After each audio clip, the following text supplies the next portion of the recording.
membangun karakter bangsa.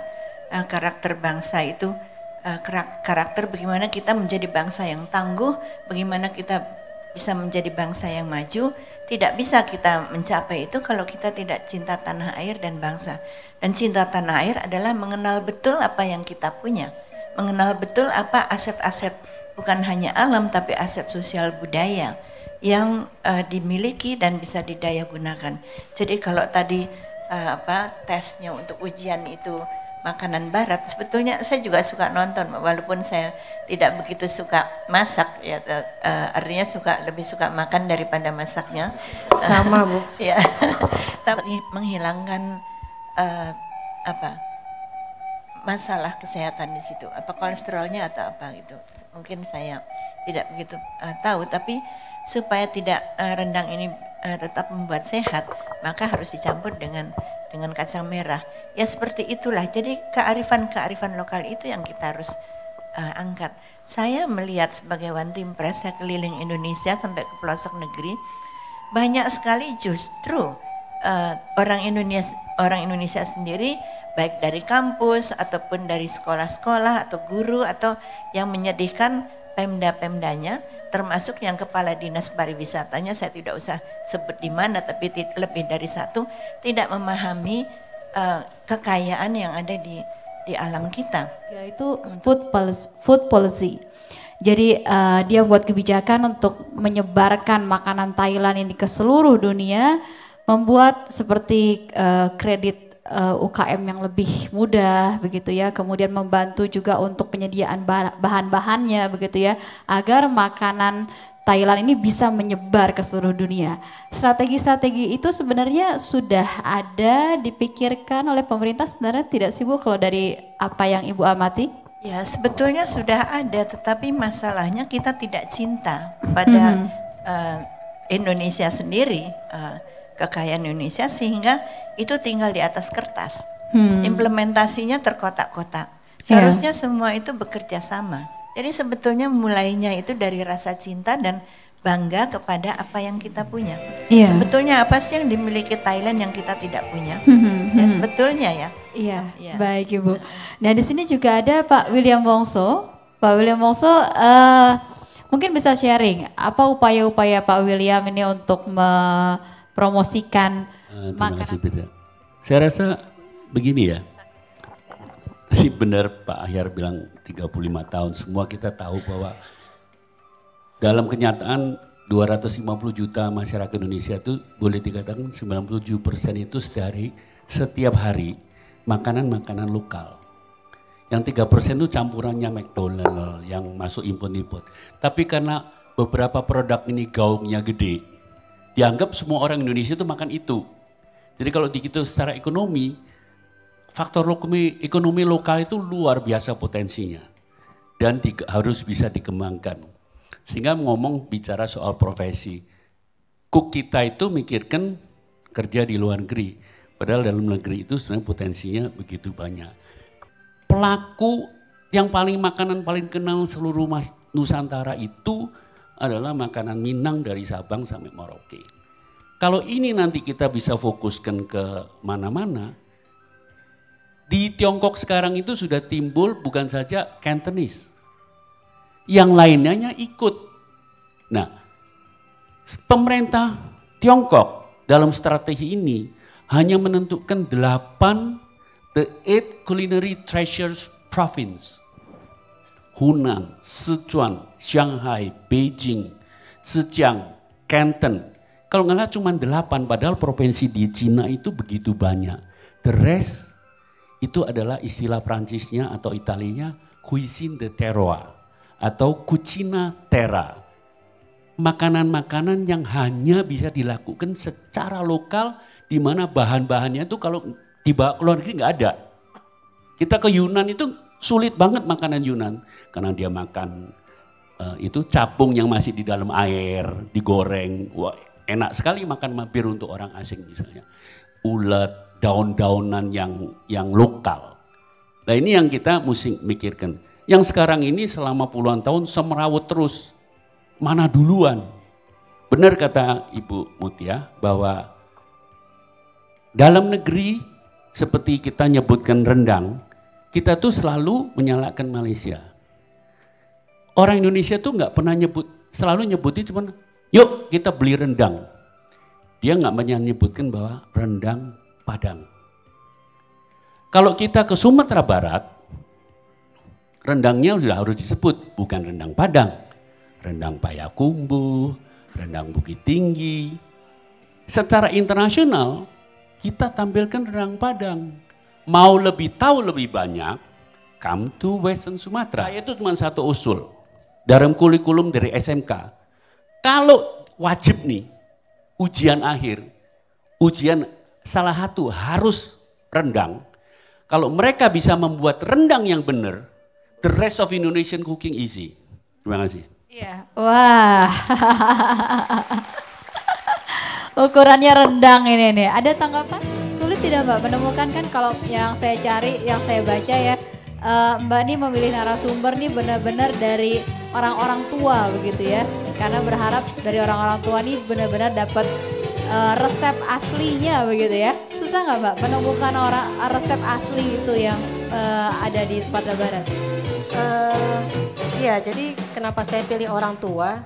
Karena buku ini cerita tentang, jadi bukan buku resep ya. Jadi saya ingin orang-orang itu berceritakan seperti saya bagaimana mereka membuat rendang. Seperti rendang lokan gitu kan. Itu karena lokan itu alas tidurnya buaya. Gitu. Jadi bagaimana cara mengambilnya? Mereka ada prosesinya dulu. Mereka minta izin dulu sama si buaya. Mungkin kalau kalau misalnya ke keraton gitu ya, kalau ke keraton Jogja kan kereta kudanya ada namanya gitu kan, ada panggilannya. Nah begitu juga mereka kalau lagi mau menyelam itu mereka minta izin, mereka panggil Inyi, jadi memanggil orang tua di sana. Inyi, saya mau ambil lokan, saya izin ya Inyi gitu, dan baru mereka menyelam. Makanan-makanan ini kita undang anak muda, karena kita percaya anak muda ini adalah agent of change. Kalau Pak Ahyar tadi atau Pak William bilang udah capek deh gitu ya, 35 tahun gitu kan. Terus gue harus bilang wow gitu kan, enggak juga kan. Jadi enggak sambil koprol. Enggak kan, sampai koprol ya? gitu. Jadi agents of change ini memang diperlukan. Senang bahwa event ini ada dan anak-anak muda terlibat di dalamnya. Kita bersama-sama, karena enggak harus melalui masakan, enggak harus kita pintar masak. Kita bisa cerita aja, itu udah luar biasa. Kita bisa cerita, oh rendang itu bikinnya begini loh, ini begini. Walaupun kita nggak pintar masak, tapi kita bisa cerita, itu menyebar. Gitu. Jadi nggak harus kita pandai memasak, dengan cerita kita bisa sebarkan keunikan. Nah ini rendang dalam acara adat. Jadi dalam sebuah jamuan itu kalau di tengah itu dessert. Gitu ya, ada puding, ada pisang, ada apa, itu dessert. Di pinggir kaki kanan itu lauk. Itu juga bisa menjadi sebuah cerita. Gitu, bahwa ada rendang, boleh diklik lagi, ada rendang sambagadang. Sambagadang ini adalah rendang kayu. Jadi kalau orang membuat satu perhelatan ada pemangga. Jadi satu ikon yang dibanggakan oleh tuan rumah bahwa ini loh, aku mampu menghadirkan rendang ini di jamuanku gitu. Apa sih istimewanya sambagodang ini Mbak? Iya, itu jadi sebuah satu kebanggaan bahwa daging besar ini gitu, daging 1,5 kilo tidak dipotong, bisa kita hadirkan di sebuah acara adat. Dan tidak dimakan.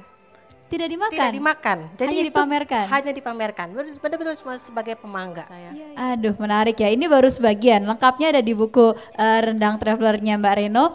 Nah sekarang saya persilahkan bagi audiens yang ingin bertanya atau menanggapi, silahkan kepada para narasumber. Juga di sini ada Pak William Mongso, silahkan. Selamat pagi, saya Francisca dari mahasiswi STPT Pasca Sarjana Trisakti. Iya, Bu Francisca. Oke, yang ingin saya tanyakan ke Ibu Reno, saya tertarik dengan rendang batoko. Yang apakah ini sama dengan dendeng lambok batoko? Biasanya yang di Padang itu kan adanya dendeng lambok batoko ya. Apakah itu sama? Apakah hanya ini dimodifikasi? Terima kasih. Baik itu ya. Baik, terima kasih Bu Francisca. Kita kumpulkan saja pertanyaannya ya. Berikutnya silakan Pak. Ya.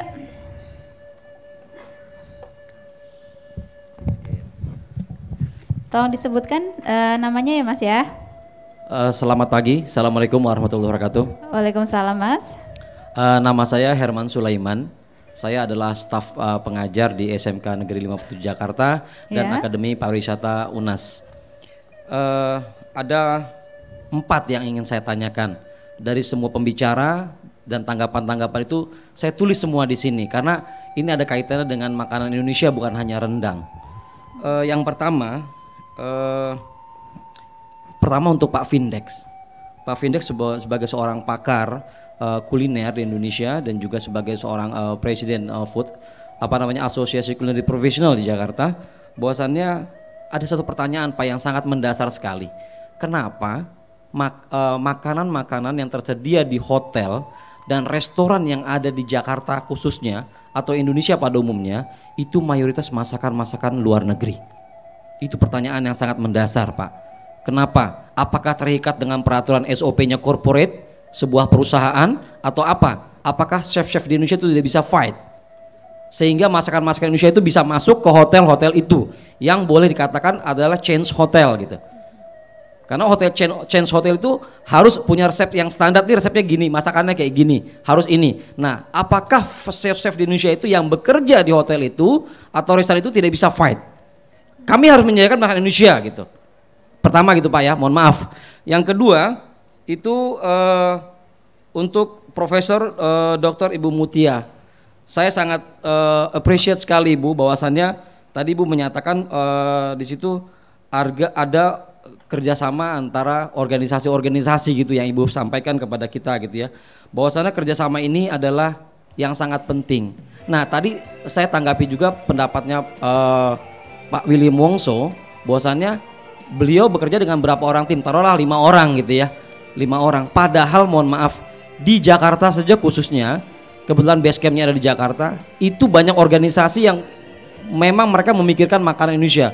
Salah satu contohnya ada APJI, Asosiasi Pengusaha Jasa Boga Indonesia. Kemudian ada IKA Boga, ahli kuliner Indonesia juga. Kemudian ada lagi Asosiasi Chef di Jakarta. Kemudian banyak lagi praktisi-praktisi yang bergerak di bidang itu. Kenapa mereka tidak diajak? Padahal mohon maaf, APJI sendiri itu di seluruh Indonesia sudah banyak berdiri DPD. Kenapa tidak diajak? Supaya itu bisa dipikirkan bersama, tidak mikirin sendiri 35 tahun pusing palanya. Nah jadi supaya bisa bekerja sama karena tadi pendapatnya Ibu Reno benar, door to door, dan pendapatnya Ibu Profesor Mutia juga benar gitu. Ya, nah itu jelas sekali bahwasannya seperti itu untuk kerjasamanya. Kemudian yang ketiga, singkat padat aja ya Pak ya. Iya, yang ketiga, ini pertanyaan yang ketiga, yaitu kenapa masakan-masakan di sekolah-sekolah itu masakan-masakan Western? Kenapa? Karena ada tuntutan kurikulum yang bunyinya ke sana. Nah ini ada kaitannya dengan pemerintah, dengan Diknas kan gitu. Maka coba mulai dirubah, Diknas itu jangan bikin makanan Eropa, makanan Indonesia. Karena mohon maaf, di luar negeri itu mereka rata-rata memasak masakan mereka sendiri, bukan masakan negara lain, mayoritas gitu. Tapi di Indonesia justru mayoritas masakan Eropa di sekolah-sekolahnya, Akademi Trisakti dan sebagainya gitu ya. Oke. Nah yang keempat adalah betul sekali ya, ini menggali, melestarikan dan mengembangkan, itu sangat cocok sekali dengan Ibu Mutia. Terima kasih. Mohon maaf. Assalamualaikum warahmatullahi wabarakatuh. Iya, terima kasih banyak Pak. Ya. Pak Sulaiman. Dan berikutnya silakan. Ya.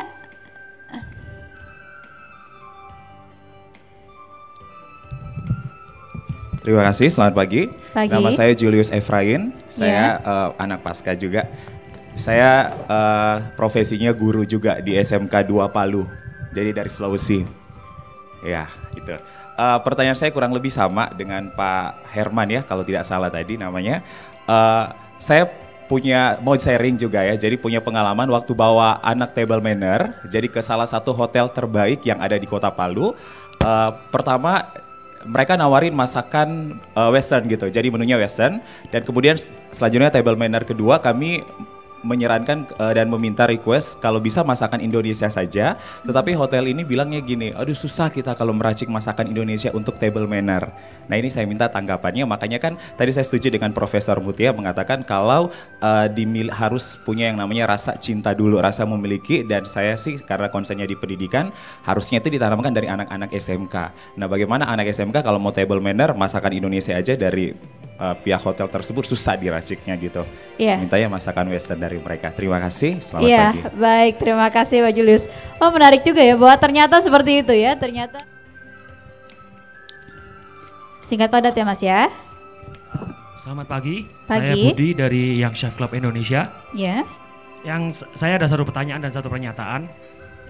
Satu yang saya pengen tanya, seperti yang tadi dibilang bahwa kuliner Indonesia di kurikulum sekolah pun belum banyak ya. Iya. Apakah mungkin program itu diubah supaya banyak chef-chef Indonesia yang muda ini supaya lebih tahu tentang makanan Indonesia, dan saatnya lah yang muda ini yang untuk mengubah, untuk membawa makanan Indonesia jauh lebih terkenal di dunia internasional. Saya cuma minta itu satu, dan saya mau kasih pernyataan bahwa kami dari Young Chef Club Indonesia siap untuk selalu membantu memajukan makanan Indonesia. Terima Luar kasih. biasa. Luar biasa. Jadi anak-anak mudanya sebenarnya sudah mau ya, cuma kurikulumnya ini harus western gitu katanya. Nah kita akan ke Mbak Reno dulu. Mbak Reno, pertanyaan pertama tadi ya. Jadi betul Bu Siska, ini adalah variasi lain cara menyajikan rendang. Jadi daging rendang itu lengkap dengan kalau kita bilang dedak ya Ibu ya, mungkin yang lain mungkin lebih senang menyebut dengan bumbu.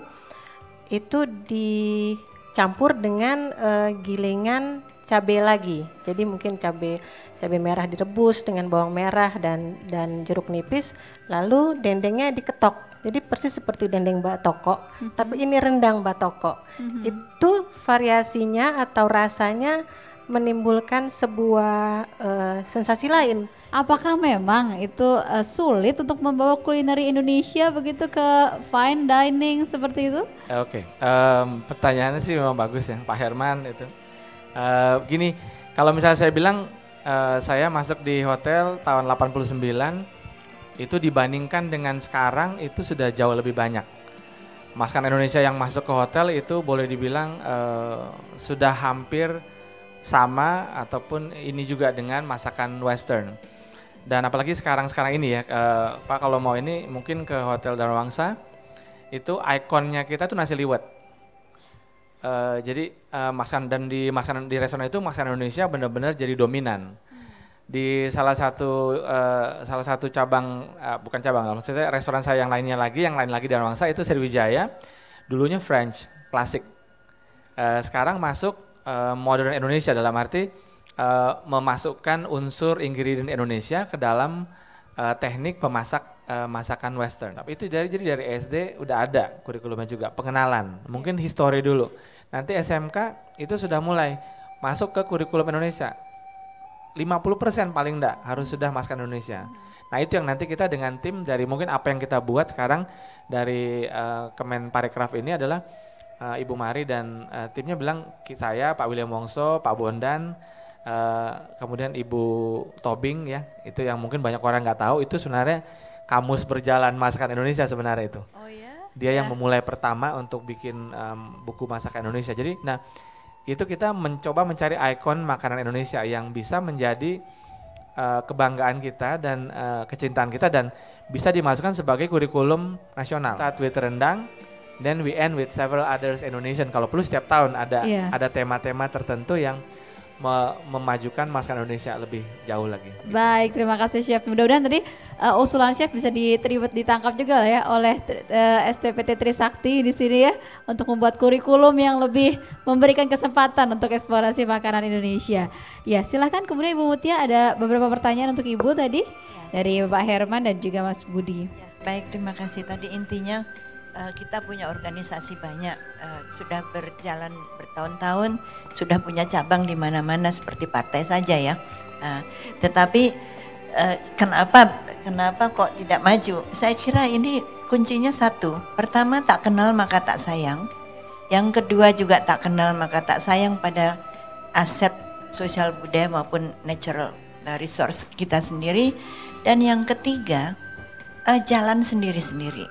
Jalan sendiri-sendiri itu karena tidak sayang pada Indonesia, tidak mau bekerja sama untuk kepentingan Indonesia. Sebenarnya dasarnya begitu disadari atau tidak, yang saya pantau demikian. Jelasan Ibu Mutia tadi mengakhiri sesi pertama kita. Terima kasih Ibu Mutia atas kehadirannya. Terima kasih banyak. Ya. Dan juga Mbak Reno, terima kasih banyak. Ditunggu, ada rencana bikin buku selanjutnya nggak Mbak Reno? Mudah-mudahan ya, ditunggu. Dan juga Chef, terima kasih. Ditunggu program 7 ya, 7 makanan unggulan. 7 makanan unggulan, baik. Ini punya nama yang cukup unik, namanya Underground City Dining ya. Seperti apa ini komunitas Underground City Dining ini? Di sini ada penggagasnya Mbak Lisa Virgiano. Kita berikan tepuk tangan untuk Mbak Lisa Virgiano. Ya, Mbak Lisa Virgiano ini adalah penggagas dari Underground City Dining dan juga co-founder dari Azanaya. Silahkan Mbak. Dan bersama juga dengan Mbak Lisa, juga di sini ada dari media dari Femina, redaktur pelaksana Femina Yoseptin Pratiwi. Kita berikan tepuk tangan untuk Mbak Yoseptin. Nanti Mbak Yoseptin bisa cerita bahwa Femina juga cukup aktif. Kalau Anda pelanggaran Femina ya bisa melihat kita menu-menu yang ditampilkan begitu. Deep in the shadows, I know it's hard to put one foot in front of the other.